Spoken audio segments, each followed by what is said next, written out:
Honnêtement, très beau début de saison l'année 2011. Novak Djokovic, fidèle à sa victoire à la Coupe Davis en 2010 contre la France, il continue sur sa lancée.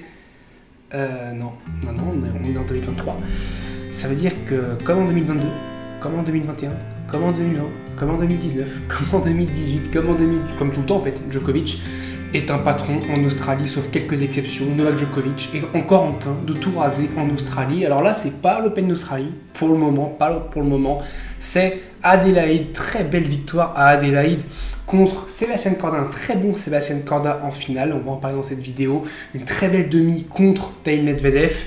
C'est la 6e finale consécutive de Novak Djokovic. Il en a remporté 5 sur les 6 dernières. On prend aussi en compte tout ce qu'il a fait fin 2022.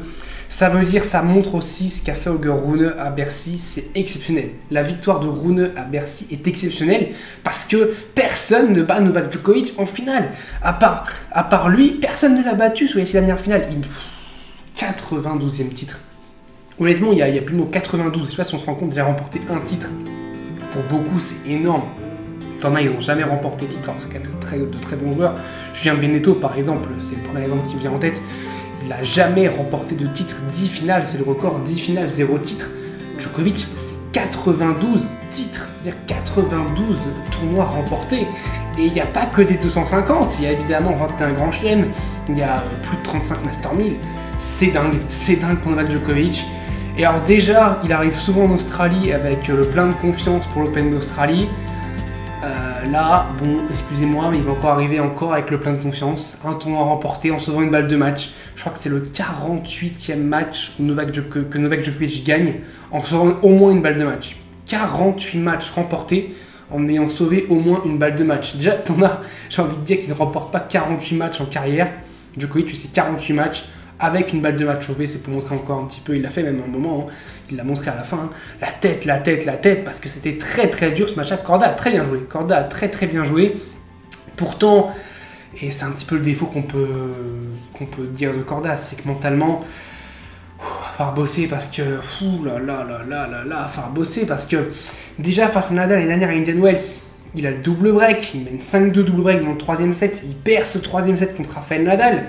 Ça fait déjà très mal. Là, face à Djokovic, premier set, il mène 5-4, 40-0 sur son service. Il laisse Djokovic revenir. Il ne concrétise qu'à la 7e balle de set. Ça fait quand même beaucoup. Il a une balle de match dans le 2e set, sur une 2e balle de Novak Djokovic. Djokovic, qui d'ailleurs va finir sur un smash. Je pense que les fans de Djokovic ont été assez tendus parce qu'on sait que Djokovic sur les smash, voilà, s'il y a bien un défaut chez Novak Djokovic, parce que c'est tellement un robot ce joueur-là, s'il y a bien un défaut qu'on peut, s'il faut en trouver un, c'est vraiment le smash, hein. C'est là où il est vraiment moins bon que dans tout le reste des coups du tennis. Il maîtrise tous les coups du tennis, mais le smash, il y a un petit peu une petite baisse. Mais là, très beau smash pour réussir à sauver cette balle de match. Derrière, il va faire un super tie-break. Contrairement à celui du premier set, il fait un super tie-break du 2e set, où il déroule, hein, je crois qu'il le remporte 7-3, mais il mène très vite 6-1, donc il se fait pas peur du tout. Et derrière le 3e set, il s'est un petit peu énervé quand même, parce qu'il y a eu des moments un petit peu tendus, notamment il a 2 balles de break au tout début du 3e set, je crois 2-1 pour lui, donc c'est un moment déjà où il peut s'échapper. Il ne s'échappe pas, il s'énerve un petit peu, mais encore une fois, les points importants, les moments importants, première balle de match avec Djokovic. Lui, la 2e balle, il y va, il rentre dedans, il n'a pas peur. Et il remporte son 92e trophée. Un trophée d'ailleurs qui est très grand, hein, un peu trop grand, qui va même pas sur le champ de la caméra. Donc c'est pour dire à quel point ce trophée est grand, un petit peu comme le joueur qui l'a soulevé, on peut dire, hein, si on peut faire un petit peu une figure de style pour parler de Novak Djokovic. Il est aussi grand que le trophée qu'il a remporté, enfin en tout cas pas la valeur du trophée, mais la taille du trophée. Il y a eu aussi l'United Cup qui a été remporté par les États-Unis, la première édition. Voilà, on avait parlé notamment de la Pologne qui avait une très belle équipe, de la Grèce qui avait une très belle équipe. Les États-Unis ont une excellente équipe avec du Taylor Fritz, avec du Tiafoe, avec du Pegula. Ça va de partout. Pegula qui a explosé Swiatek qui a fini en larmes après son match pendant 6-2, 6-2. Hein. C'est rare quand même que Swiatek prenne une aussi grosse claque, parce que clairement là c'est une claque, hein, que lui a mis Pegula. Un très très beau match. Et Pegula qui, mine de rien, prend la confiance. Et elle aussi va être une joueuse à surveiller pour l'Open d'Australie. Elle joue très très bien sur dur. Elle est capable de faire de très très gros résultats.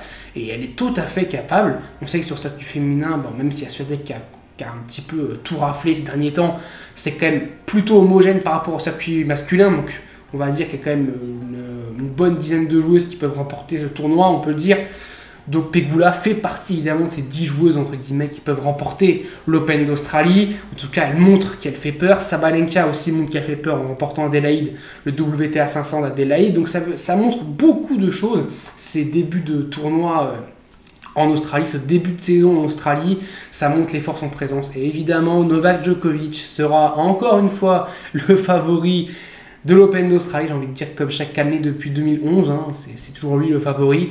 Peut-être pas en 2018, peut-être qu'en 2018 il était peut-être pas favori, parce qu'il y avait eu ces 6 mois d'arrêt en 2017, mais bon, à part ça, il est tout le temps, chaque année, favori, et c'est normal, parce que c'est le patron, il va aller chercher son 10e titre, si je dis pas de bêtises, ce serait son 10e Open d'Australie.